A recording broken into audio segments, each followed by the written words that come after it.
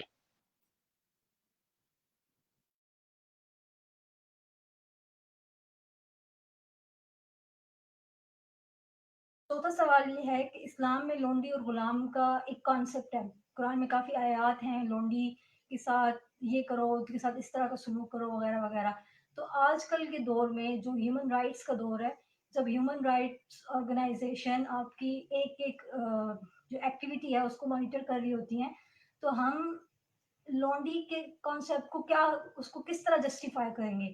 قرآن کے اندر اس کی آیات ہیں تو ہم اس کو جسٹیفائی نہیں کر پا رہے، مطلب کم از کم میں تو جسٹیفائی نہیں کر پائی۔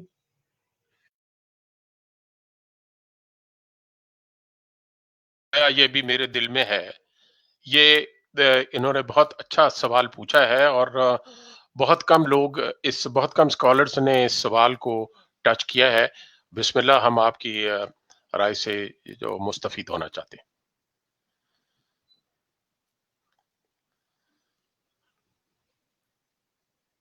میرا مائک کس میں ٹھیک۔ بات یہ ہے جی کہ پہلے خاتون نے سٹارٹنگ میں ایک بات کہی تھی کہ انہوں نے فلاں فلاں بزرگوں کی کتابیں پڑھی ہیں، تو ان بزرگوں کی جن کو انہوں نے فلاں امام کی پڑھی ہے کتابیں، وہ تو آج خود بھی اگر ہوں تو انہیں بھی شاید یونیورسٹی میں کورسز کرنے پڑیں گے، امام ابو حنیفہ رحمۃ اللہ علیہ کو، امام شافعی کو، امام احمد کو، امام مالک کو۔ آج اگر وہ ہوں گے تو انہیں شاید 2 سال کا کورس کرنا پڑے گا اسلامک یونیورسٹی میں، شاید فیل آسمی صاحب مدد کریں ان کی۔ معاملات یہ ہیں، آج اگر وہ رائٹ برادرز جو ہیں جنہوں نے ایجاد کیا تھا، اگر وہ آج آ جائیں اور آپ ان سے کہیں کہ وہ آپ کو F-16 چلا دیں یا آپ کو بوئنگ چلا دیں، تو ایسا نہیں ہے، انہیں کسی اکیڈمی میں جا کے سیکھنا پڑے گا کہ کیسے چلانا ہے۔ یہ سمجھ ایک بات ہوگی، یعنی ان کتابوں کے پڑھنے کا آپ سمجھتی ہیں، میرے خیال میں انہی کتابوں کے پڑھنے کے وہ لیش بیک ہے وہ جو آپ کو سوالات کی شکل میں نظر آ رہے ہیں۔ اگلی بات یہ ہے کہ لونڈی اور غلام، یقین کریں کہ اس وقت کے غلاموں اور لونڈی کے جو رائٹس اسلام نے دیے ہیں نا، وہ آج ہم اس لونڈی والے اپنی بیوی کو نہیں دے رہے۔ ہم وہ جو رائٹس ان کے غلام کو تھے، آپ بتائیے وہ جو حضرت بریرہ کو، وہ جو لونڈی تھی، انہوں کو جو رائٹ تھا کہ وہ ہاں یا نہ کریں شادی میں، اللہ کے رسول صلی اللہ علیہ وسلم نے جب ان سے کہا کہ تم اس پہ ترس کھاؤ، جب وہ آزاد ہوئی تو جو شور تھا ان کا، اس سے انہوں نے علیحدگی اختیار کر لی، تو اس نے پوچھا بریرہ نے کہ اللہ کے رسول یہ آپ کا حکم ہے یا مشورہ ہے؟ تو آپ نے فرمایا نہیں، تم اس معاملے میں چونکہ آزاد ہو، آپ خود اپنے شور کا چناؤ تم نے کرنا، میں حکم نہیں دیتا اس میں، یہ میرا مشورہ ہے، سفارش ہے۔ تو اس نے کہا کہ پھر مجھے آپ کی سفارش کی ضرورت نہیں۔ یہ رائٹ آج آپ اپنی بیٹی کو دینے کے لیے تیار؟ ہم اصل میں وہ جو فلم ہے ڈی جینگو ان چینڈ، وہ فلم دیکھ کے ہم اسلام کے لونڈی اور غلاموں پر سوال اٹھاتے ہیں۔ ان کے رائٹس تو پڑھیں، آپ کے 4 خلفاء کی ماں جو ہے وہ لونڈی ہے۔ وہ پہلی بات یہ کہ وہ اس زمانے کی بات ہے، آج جب وہ ہیں ہی نہیں تو اسی طرح جس طرح کوئی UN میں کوئی قانون بنا دے اور پھر ہم کہیں کہ جی وہ جو ڈائناسورس تھے اور وہ حلال تھے یا حرام تھے، اس پہ بحث کی جائے۔ وہ لونڈی غلام آج ہیں نہیں، لیکن ہمیں اپنے دور سے شرمندہ ہونے کی ضرورت نہیں ہے ان لونڈیوں کا اور ان غلاموں کا جو پہلے ان کو کھلاؤ۔ آج آپ کے گھر میں جو ماسی کام کرتی ہے آپ اس کو کھلاتے ہیں، پہلے کھانے کا آپ دیتے ہیں؟ اللہ کے رسول صلی اللہ علیہ وسلم فرماتے ہیں کہ اس نے دھواں پہلے سونگا ہے، آگ پہلے سیکی ہے، لہذا پہلے اس کو کھانے کو دو پھر خود کھاؤ، جو خود پہنو وہ ان کو پہناؤ۔ یہ آج رائٹس ہیں، تو اس لیے وہ UN ہمیں کچھ نہیں کہہ سکتی، ہم اسے بتا سکتے ہیں کہ رائٹس کیا ہیں۔ وہ اپنے امریکہ والے وہ جو بربر کی افریقہ سے لے گئے تھے ان کے بارے میں سوالات ضرور اٹھتے ہیں۔ That's right۔ بہت شکریہ قاری صاحب، آپ نے بڑی وضاحت سے یہ سوال جو تھا اس کو ٹک اپ کیا۔ جی عثمان علی، اگلا سوال چلائیں آصفیہ کا۔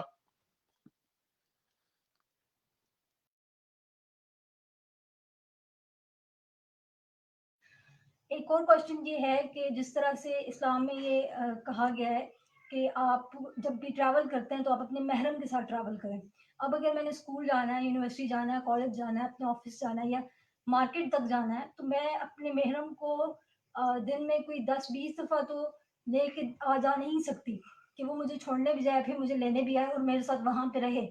تو یہ ٹریولنگ بین جو ایک طرح کا اسلام نے لگایا ہے, تو اس کو ہم کس طرح سے جسٹیفائی کرتے ہیں؟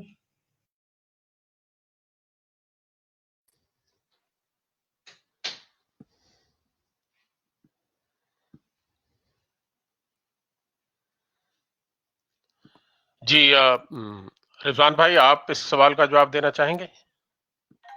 ویسے تو یہ بھی قاری صاحب کا مضمون ہے, لیکن میرے نزدیک تو اسلام نے, دیکھیں ان کو پہلے تو فرق کرنا چاہیے کہ اسلام کیا ہے. میں اکثر دوستوں سے کہتا ہوں کہ پہلے آپ یہ فرق کریں کہ اسلام کیا ہے. میرے نزدیک اسلام صرف اور صرف قرآن پاک ہے اور محمد صلی اللہ علیہ وآلہ وسلم کی سیرت اور سنت, یہ قرآن پاک کی وضاحت ہے. جو حضرت محمد صلی اللہ علیہ وسلم نے کر کے دکھا دیا وہ قرآن پاک کی وضاحت ہے. تو یعنی یہ میرے نزدیک اسلام ہے.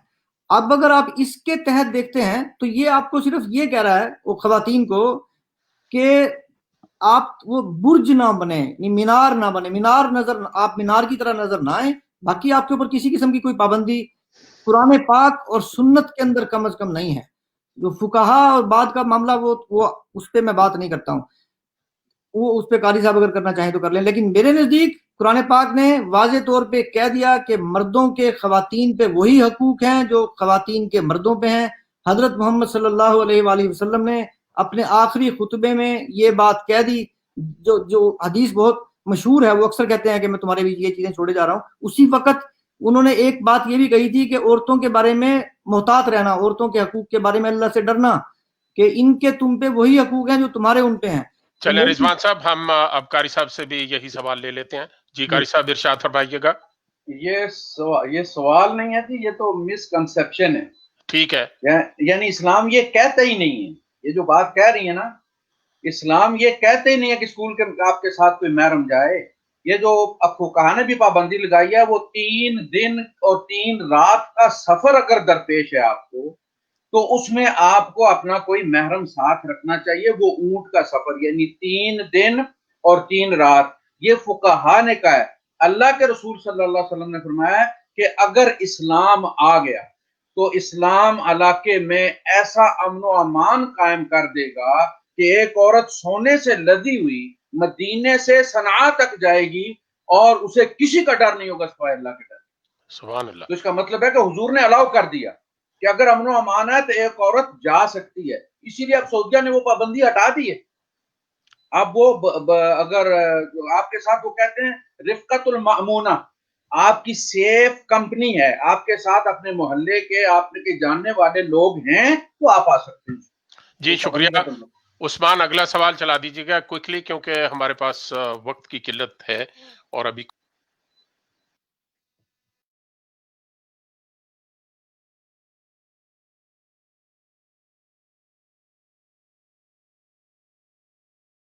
دوسرا یہ کہ آج کل جو زمانہ ہے وہ فوٹوگرافی کا ہے.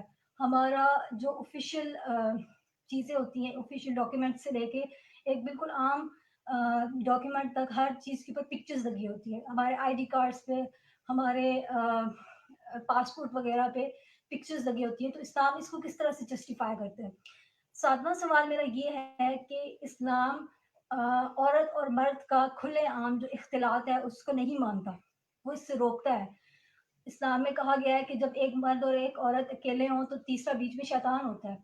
تو ہم حج کے موقع پر دونوں جو جینڈرز ہیں ان کا ہم کھلے عام اختلاط کرواتے ہیں, تو اس کا ہم کس طرح سے جسٹیفائی کریں گے؟ میری اپنے دونوں معزز شرکاء سے گزارش ہوگی کہ قاری صاحب آپ اس میں سے کون سا ثواب لینا پسند کریں گے؟ اس میں سے جی آپ 2 جملوں میں دونوں کا جواب دے دیتا ہوں. بے شک, شروع کریں پھر. یہ جو تصویر والا ہے تو یہ شاید انہوں نے پرانی کتابیں جو پڑھی ہوئی ہیں ان میں لکھا ہوا ہے. اب تو سارے مولوی بھی تصویر لگاتے ہیں. اب تو نوٹوں پر بھی وہاں کے سعودیہ کے امیر کی جو ہے وہ تصویر اتنی بڑی ہوتی ہے, اور وہ احرام کی حالت میں بھی ہمارے اس میں بٹوے میں رکھے ہوتے ہیں. تصویر والی کوئی پابندی نہیں ہے, تصویر سب لگا سکتے ہیں, تصویر حرام نہیں ہے, تصویر وہی حرام ہے جو پوجنے کے کام آتی ہے. وہ زمانے میں بھی حرام تھی اور آج بھی وہ حرام, اس کے علاوہ بندے کی تصویر حرام نہیں. ایک بات ہوگی.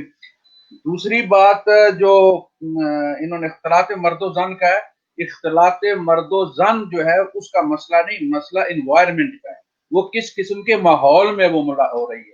اگر قرآن آپ کو اور اسلام آپ کو کہتا ہے کہ آپ احرام کی حالت میں چہرہ نہ ڈھانپیں, تو اس کا مطلب یہ ہے کہ اسلام کی یہ تعلیم کہ چہرے کا کوئی پردہ نہیں, یہ آپ پر فرض نہیں ہے, یہ اسلام کا سبق ہے. اسی لیے اس نے حج جیسے اہم موقع پر وہ کھلوایا ہے چہرہ, تاکہ ہر بر اعظم سے آنے والی عورت یہ دیکھ کے جائے, مرد یہ دیکھ کے جائے. اسی طرح نماز سامنے عورت ہو تو نماز نہیں ہوتی. ہم نے ایسی نمازیں وہاں پہ پڑھی, ہمارے سامنے عورتوں کی پوری لائن ہوتی تھی.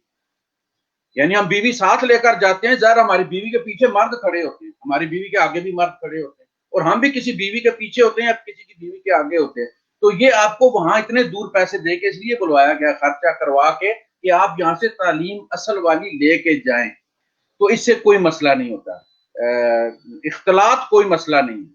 مسئلہ جو ہے وہ آپ وہ ایک شادی کی محفل ہے, اس میں آپ سب کچھ سجا کے 16-17 قسم کے میک اپ کر کے اگر جاتی ہیں تو وہاں کہا گیا کہ یہ نہیں ہونا چاہیے. انوائرمنٹ وہاں کی ٹھیک نہیں, وہاں حج پہ انوائرمنٹ ٹھیک ہے, آپ کریں, اختلاف کوئی مسئلہ. چلو جی, بہت شکریہ. رضوان بھائی, آپ کوئکلی کچھ ان دو آخری سوالات پر کچھ کہنا پسند فرمائیں گے؟ وہی بات ہے کہ اسلام کو ڈیفائن کرنا ضروری ہے کہ اسلام اصل میں ہے کیا. میرے نزدیک چونکہ اسلام صرف قرآن پاک ہے, تو قرآن پاک تو یہ کہتا ہے کہ اپنی اوڑھنیوں کو نیچے کی طرف جھکا لیا کرو جب کی باہر نکلتی ہو. تو وہ تو کوئی بھی اخلاقی معاشرہ یہ بات کہتا ہے کہ آپ کو یعنی اوڑھنیوں کو نیچے کی طرف یہ اوڑھنی ہے, اس کو نیچے کی طرف جھکا لینا. اگر آپ ایک اور, یہ لمبی ہو جائے گی بات, وہ میں نہیں کرتا, لیکن قاری صاحب مکمل بات کر چکے ہیں کہ اگر اسلام میں منع ہوتا تو آپ حج پہ بھی منع ہوتا, حج اسلام کا بنیادی رکن ہے, تو حج پہ بھی منع ہوتا, تو ایسی بات نہیں ہے. چلیں جی, شکریہ. غزل منیر کا سوال جو ہے عثمان صاحب وہ ذرا سنوا دیجیے گا ہمارے محترم شرکائے گفتگو کو.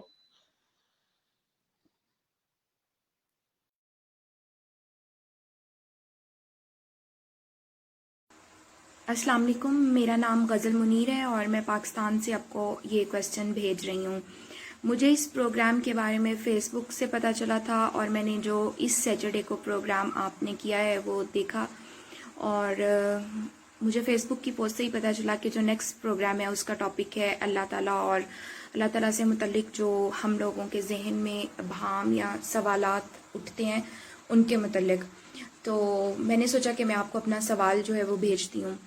دراصل میں یہ جاننا چاہتی ہوں کہ ہم بچپن سے, مطلب جب ہم پیدا ہوئے ہیں تو مسلمان ہونے کے ناطے ہمارا اللہ تعالیٰ پر یقین ہے, لیکن کئی دفعہ ایسا ہوتا ہے کہ ہمیں اللہ تعالیٰ کے ہونے کے بارے میں سوال ذہن میں آنا شروع ہو جاتے ہیں. جیسا کہ بہت ساری جگہوں پہ یا بہت ساری ڈیبیٹس میں ہم یہ سنتے ہیں کہ یہ کائنات جو ہے یہ ایک میٹا فزیکل ایکٹیویٹی, یا کہہ لیں کہ میٹا فزیکل ریئیکشن کے تھرو وجود میں آئی ہے. تو نو ڈاؤٹ ہم مسلمان ہیں اور ہم اللہ تعالیٰ کی عبادت کرتے ہیں, لیکن پھر بھی کئی دفعہ عبادت کرتے ہوئے بھی ذہن میں اس طرح کے سوال آ جاتے ہیں کہ واقعی جس اندیکھی طاقت کی ہم عبادت کر رہے ہیں وہ ایگزسٹ بھی کر رہی ہے یا نہیں, یا ہم سے ٹھیک.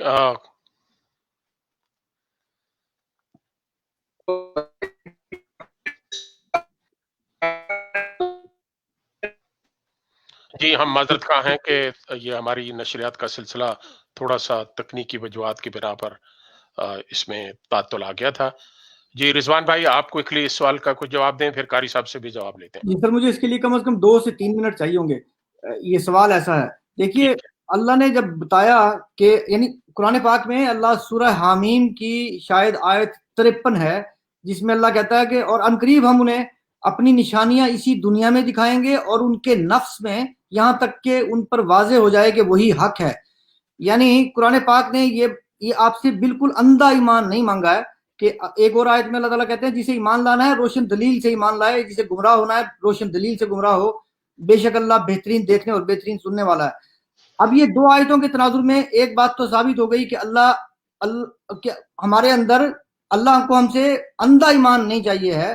اللہ چاہتا ہے کہ ہم غور و فکر کر کے اس کی نشانیوں کے اوپر دنیا کے اندر اور اپنے نفس کے اندر، اپنے اندر، یعنی دو جگہ اللہ نے سورہ حامیم کی آیت 53 میں بتا دی کہ آپ غور کریں، اس کے اندر آپ کو نشانیاں اللہ کے شواہد مل جائیں گے.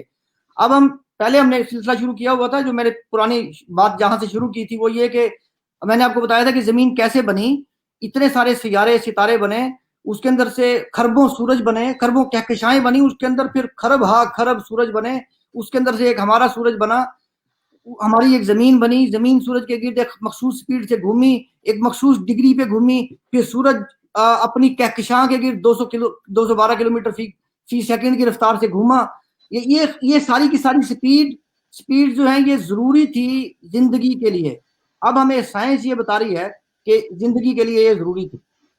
اب یہ دیکھنا کہ کیا کوئی ایسا مذہب ہے کائنات کا، کوئی ایسی یعنی دنیا کا کوئی ایسا مذہب جیسے اسلام، کرسچینٹی، ہندوازم یا جوڈائزم، اگر یہ اسی خالق کے بھیجے ہوئے مذاہب ہیں جس نے مجھے بنایا ہے، پھر اس کو ان باتوں کے بارے میں پہلے بتانا چاہیے جن کے بارے میں ہم آج جان رہے ہیں اپنے مجموعی علم کے ذریعے. جیسے فرض کیجئے، میں ایک آپ کو مثال دیتا ہوں کہ قرآن پاک میں اللہ نے بتاتا کہ زمین پہ جو پانی ہے یہ باہر سے آیا، جب بن گئی تھی زمین اس کے بعد یہاں پہ پانی آیا. اب سائنس یہ بات مان رہی ہے کہ زمین پہ پانی بعد میں آیا. قرآن پاک ہمیں بتاتا ہے کہ انگلیوں کی پوروں سے پہچان لیے جاؤ گے، فنگر پرنٹس سے. ہم 100 سال پہلے فنگر پرنٹس کے مفہوم سے ہی واقف نہیں تھے، تو آج ہم فنگر پرنٹس ہمیں پتا ہے، ہر کسی کو پتا ہے کہ فنگر پرنٹس کیا ہوتے ہیں، اس کے اندر ہماری شناخت چھپی ہوئی ہے. تو یعنی میرا خالق ہی یہ بات جان سکتا تھا 1400 سال پہلے.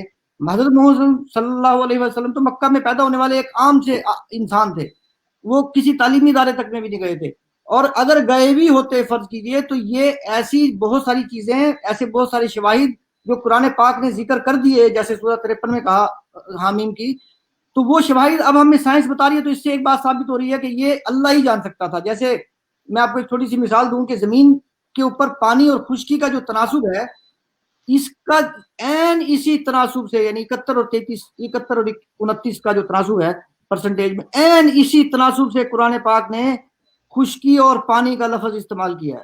آپ یہ بتائیے کہ 1400 سال پہلے ایک صاحب، ایک معزز آدمی محمد صلی اللہ علیہ وسلم، فرض کر لیتے ہیں کہ وہ اللہ کے نبی نہیں تھے، جیسے ایک چیز سمجھتے ہیں، ہم مان لیتے ہیں ایک منٹ کے لیے کہ اوکے نہیں تھے، چلو، تو پھر ان کو یہ بات وہ اس ترتیب سے قرآن پاک کیسے لکھ سکتے تھے جس کے اندر زمین کے اوپر پانی اور خشکی کا تناسب بھی بتایا گیا ہو، جس کے اندر زمین کے اوپر جو تہیں ہیں جو زندگی کے لیے ضروری ہیں ان کے بارے میں بتایا گیا ہو، جس کے اندر فرعون کی لاش کے بارے میں بتایا گیا ہو، جو دریافت ابھی ہوئی ہے، جس کے بارے میں ہم جانتے ہیں. اب تو ہم جانتے ہیں کہ وہ فرعون کی لاش تھی. اللہ قرآن پاک میں کہہ رہا تھا کہ ہم اس کو عبرت بنا دیں گے باقی لوگوں کے لیے. وہ عبرت نظر تو ہمیں اب آئی ہے. 1400 سال پہلے اللہ نے بتایا تھا اس کے بارے میں، وہ لاش تو موجود نہیں تھی، اب وہ دریافت ہو رہی ہے. ایسی سینکڑوں نشانیاں اللہ تعالیٰ کی موجود ہیں. اللہ مزید نشانیوں کی بات کرتا ہے. جیسے میں نے بتایا تھا کہ اب تک 914 روشنی کے سال ہماری کائنات جو ہے وہ دریافت ہو چکی ہے. اب روشنی کے سال کا مطلب یہ ہے کہ روشنی ایک سیکنڈ میں تقریباً 3 لاکھ کلومیٹر کا فاصلہ طے کرتی ہے، اور ایک سال میں جتنا فاصلہ روشنی 3 لاکھ کلومیٹر فی سیکنڈ کے حساب سے طے کر لے اسے لائٹ ایئر کہتے ہیں. تو یہ 914 لائٹ ایئر جتنی کائنات اس وقت ہم جانتے ہیں، اور یہ سائنس اب ہمیں بتا رہی ہے کہ کائنات مسلسل پھیل رہی ہے، بڑھ رہی ہے. قرآن پاک بھی یہ بتا رہا ہے کہ کائنات مسلسل پھیل رہی ہے. 1400 سال پہلے بتا رہا ہے قرآن پاک، 1400 سال پہلے بتا رہا ہے کہ سارے کے سارے سیارے ستارے یہ اپنے اپنے مداروں میں گردش کر رہے ہیں. یہ بات تو ہمیں جس بندے نے بتائی تھی 200 سال پہلے، جس صاحب نے، اس کے ساتھ جو اس وقت کی جو چرچ کی کلرجی تھی، انہوں نے جو کیا تھا وہ آپ جانتے ہیں، وہ کھال اتار لیا کرتے تھے زندہ انسان کی جو ایسی کوئی بات کرتا تھا. یعنی یونیورسل ٹروتھ تھا یہ بات. اسٹیشنری قرآن پاک کہہ رہا تھا کہ نہیں، کوئی اسٹیشنری نہیں ہے.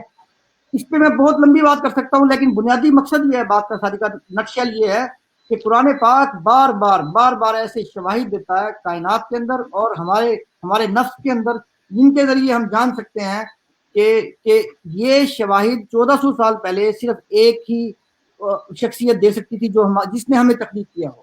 بہت شکریہ قاری صاحب.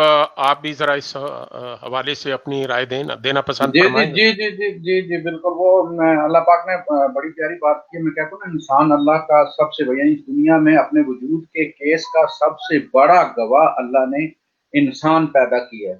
اور اگر یہ گواہ بیٹھ جائے, یہ گواہی مکر جائے, دوسری پارٹی سے مل جائے, تو ہم کیسے خدا کا کیس ثابت کریں گے؟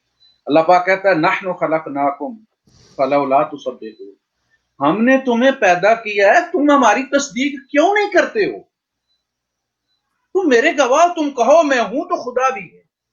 ہر سانس یہ کہتی ہے میں ہوں تو خدا بھی ہے.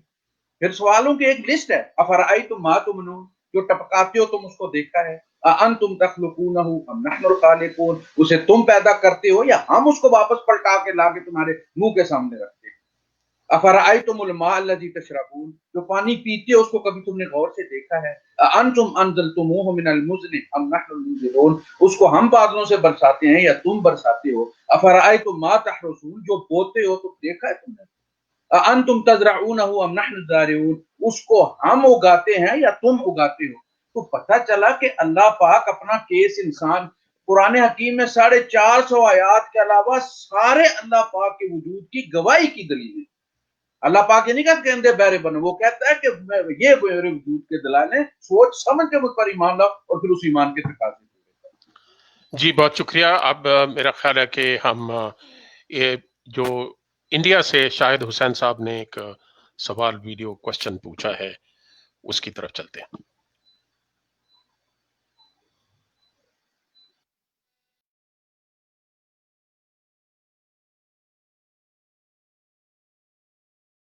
السلام علیکم, میں Shahid Hussain from India, U P district Bijnor سے. میں بہت شکریہ ادا کرنا چاہتا ہوں رضوان بھائی کا, جنہوں نے مجھے ان کی وجہ سے یہ سعادت نصیب ہوئی ہے کہ میں اتنی بڑی علمی شخصیت میں اپنا سوال رکھ رہا ہوں, اتنی بڑی علمی شخصیت کے سامنے اپنا سوال رکھ رہا ہوں. سوال ہے کہ ہم انسانوں کے گرد پیش روزمرہ کی زندگی میں یہ احساس, اللہ کے ہونے کا احساس سب سے پہلے کیوں نہیں ہے؟ یعنی ہم انسان عمل رد عمل, اس دنیا میں جو بھی کام کرتے ہیں ہم انسان, اس کا ایکشن کا ری ایکشن ہے, تو انسان سمجھتا ہے یہ سب میری وجہ سے ہے. تو ان سب میں ہمارے گرد و پیش میں یہ سب سے پہلے اللہ کے ہونے کا احساس ہم انسانوں کے بیچ کیوں نہیں ہے؟ جی قاری صاحب اور ڈاکٹر رضوان خالد چودھری صاحب, یہ ہمارے آج کے سیشن کا غالباً آخری سوال ہے, تو میں چاہوں گا کہ آپ تھوڑے تھوڑے وقت میں دونوں صاحبان اس پر اپنی آراء کا اظہار کریں. جی, اگر آپ پہلے مجھے کہہ رہے ہیں تو دیکھیے, میں یہ سمجھتا ہوں کہ جیسے آپ یہ دیکھیے کہ مرغی کے لاشعور میں یہ علم موجود ہوتا ہے کہ اسے ایک مخصوص وقت پر انڈوں پر بیٹھنا ہے, لیکن اس کا جو شعور ہے وہ اس علم سے خالی ہوتا ہے, ورنہ وہ ہر وقت انڈوں میں بیٹھی رہتی ہے. یعنی جیسے ہی ایک مخصوص وقت سے پیدا ہونے والی کوئی کیفیت اس کے لاشعور کے احساس کو کلک کرتی ہے تو وہ انڈوں میں بیٹھ جاتی ہے تاکہ ان سے بچے نکالے. انسانوں کو بھی, انسانوں کے لاشعور میں اللہ نے جب انہیں پیدا کیا تو ان کے اندر یہ احساس اپنی موجودگی کا رکھ دیا کہ وہ اس سے بار بار اپنے آپ سے سوال کرے گا, اللہ کو دیکھے گا اپنے اندر, کائنات کے اندر. اس کے اندر یہ اس کے لاشعور میں یہ علم موجود ہے. ہم لاشعور اور شعور دونوں کا مجموعہ ہیں, تو شعور میں چونکہ ہمارے پاس زیادہ, ہم مادیت پرست ہیں, تو ہمیں زیادہ تر یہ چیزیں نظر آتی ہیں, میرا کھانا, میرا پینا, میرا اٹھنا, میرا بیٹھنا, میری ضرورت کی فلاں چیز, میری ضرورت کی یہ چیز. تو ہمارے شعور میں تو وہی کچھ طاری رہتا ہے جس کے بارے میں ہم زیادہ وقت سوچ رہے ہوتے ہیں. تو جب بھی ہم کبھی بیمار ہوتے ہیں یا ہمیں کوئی مسئلہ ہوتا ہے تو جو پہلا خیال ہمیں آئے گا وہ اللہ کا خیال ہوگا. میں بڑے سے بڑے ایتھیسٹ کے آپ بستر مرگ پہ کوئی لیٹا ہوا ہو, اس کے پاس آپ چلے جائیے, اس سے جا کے اگر بات کیجئے, وہ اپنے بارے میں, اپنے خدا کے بارے میں یقیناً سوچ رہا ہوگا. لیکن انسانوں کا معاملہ یہ ہے, لاشعور میں تو یہ احساس ہے, تو لاشعور سے مرغی کو جیسے کوئی کیفیت چاہیے ہوتی ہے اپنے انڈوں میں بیٹھنے کے لیے, اسی طریقے سے انسانوں کو اپنے لاشعور میں جھانکنے کے لیے ایک مخصوص کیفیت چاہیے ہوتی ہے. قدرت بھی بعض اوقات یہ کیفیت ہم پہ طاری کرتی ہے, کوئی مشکل بھیج کے ہمارے لیے, یا اللہ مشکل نہیں بھیجتا, مشکل تو ہمارے حالات لاتے ہیں, لیکن بہرحال بیماری کی صورت میں